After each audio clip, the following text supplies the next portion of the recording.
What's up, everyone? Welcome back to the Hardcore Fab Shop. Today's video, we're back to work again on the Jeep rod, as you can see, and we've got a little bit of stuff here to finish up before we can start thinking about tearing this thing down and doing all the painting and final welding and all that kind of fun stuff. So the little bit of fab work that we got left to do is to still put a dash in it.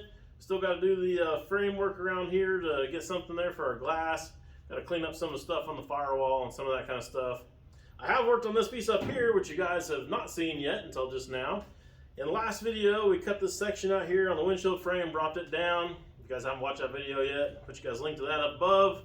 And in that video, we cut that Willy script out of there. A bunch of you were worried and concerned that we lost that. Now, I had said in a previous video that I was going to put it back in this section here to help fill in this kind of a weird little void that there was where the hood notch was.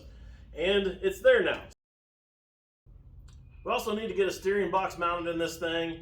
The steering box that was in here originally had bearing out of it and was really actually way too tall. Not going to really work with our headers in the scenario that we've got going on now. And somebody had cut the arm and welded it back together, or welded a piece in it. Kind of sketchy having the steering arm welded together.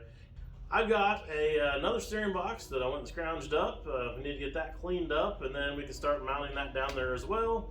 I'll probably let Connor clean that up when he gets here. So while I'm waiting on him to show up, I'm going to go ahead and finish up the little bit of stuff up here for welding and get a piece stuck in here to kind of help trim this up around this edge here too.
Looks a lot better. Getting solid on there. Let's go over here and check on Connor and see how he's doing with the windshield frame.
Alright, steering box time. So this is the steering box that I've got. It's a non-power steering off of, I think, 72 to 67, somewhere in that neighborhood, probably other years too. Kind of a Saginaw style box. So you guys have seen these a million times. It just kind of bolt there on the side of the frame, and then the arm that hangs down here below is going to go from side to side and hook onto all of your tie rods and everything there at that point. Well, on this, what I'm going to do is I'm going to rotate the steering box this direction, and then we're going to mount it there along our frame, on top of the frame. Take this arm off, do a quarter turn with it, turn it to where it's facing down, and then as you turn the steering wheel at that point, it's going to do a forward and backward motion instead of a side-to-side motion, and that's going to give us our push-pull steering. Now, to mount the darn thing, on the bottom of it, there's a couple of bumps and stuff here, so I couldn't just take a regular old plate and cut it out and then stick it down on there and bolt it on. I had to actually take and make some spacers for it to kind of offset some of these little bumps here on the bottom of the box. So there's a spacer here on this side, and then just kind of a real thick washer goes over there on that side. Then our plate can go on. Then our plate can go on like that. So I need to go ahead and figure out exactly where I'm going to be mounting this thing, get this stuck down, and go from there. Well, steering box is mounted now, and what you guys didn't see with all that is it ended up not fitting and clearing underneath the spark plugs on the motor. I ended up having to actually take this motor and pop it back loose, raising it back up about 1.5 inches, so we had a little bit of room here to make everything all kosher. I think it's finally figured out now. We can worry about getting a steering shaft on there and the other stuff that we need to do with that as well.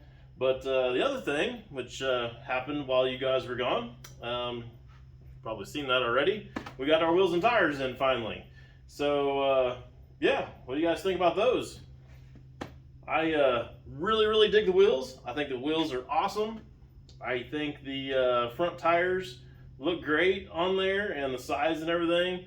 But personally, I kind of feel like maybe the back tires are a little bit small, but I don't know if that's just me or if everybody else would agree with me or not. So let me know in the comments below what you guys think about that. These are a 235, 75, 15 is what those end up being. Probably could go a little bit bigger in the back, or we could go the other direction and maybe go a little bit smaller in the front.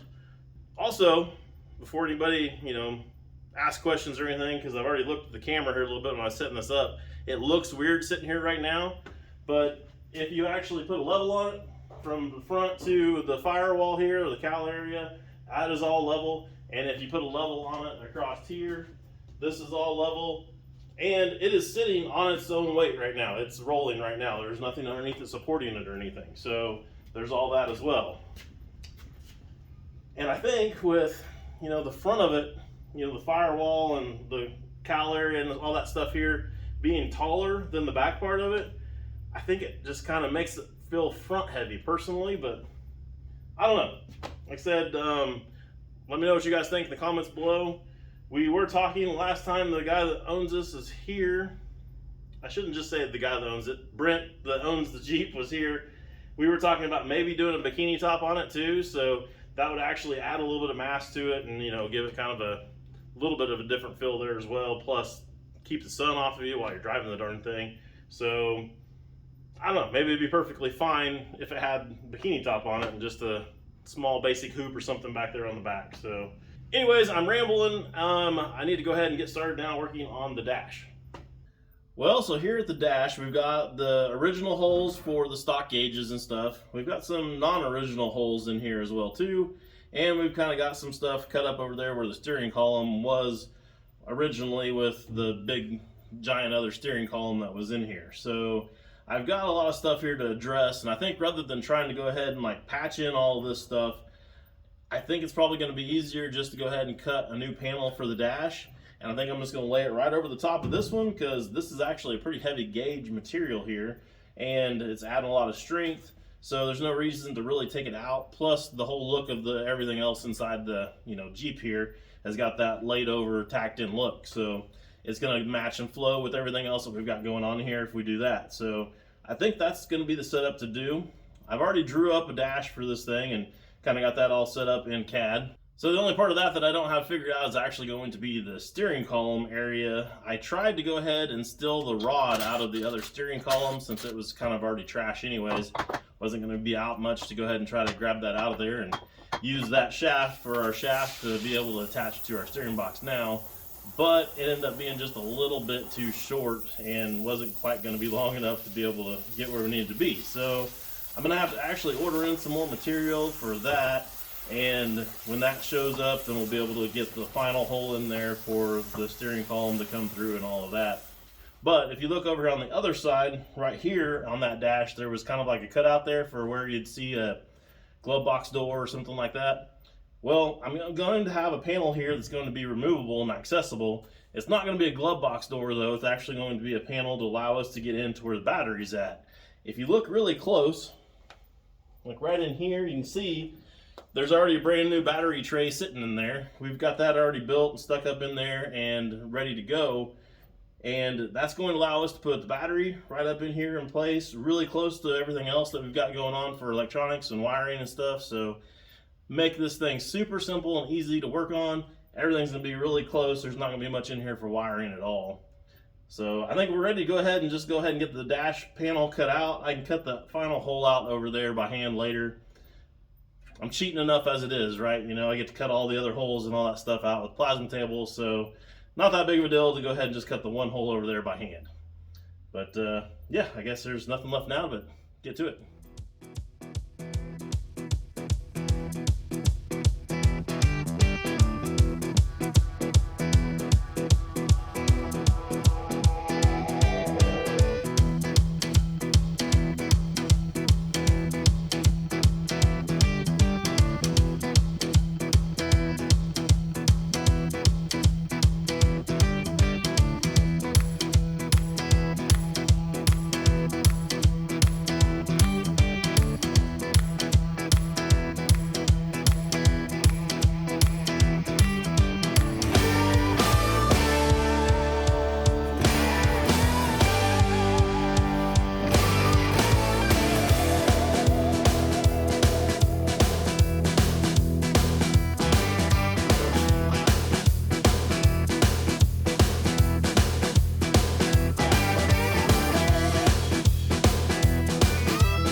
Sweet, that is looking pretty good. I did not go in there and try to figure out the exact corners here on these and the exact arc and everything that they are. I just kind of left a big rough cut out there towards the ends. I'll finish that off with a grinder. I can run in here and just mark it with a marker real quick and just cut it off with a right angle grinder. It won't be that big of a deal.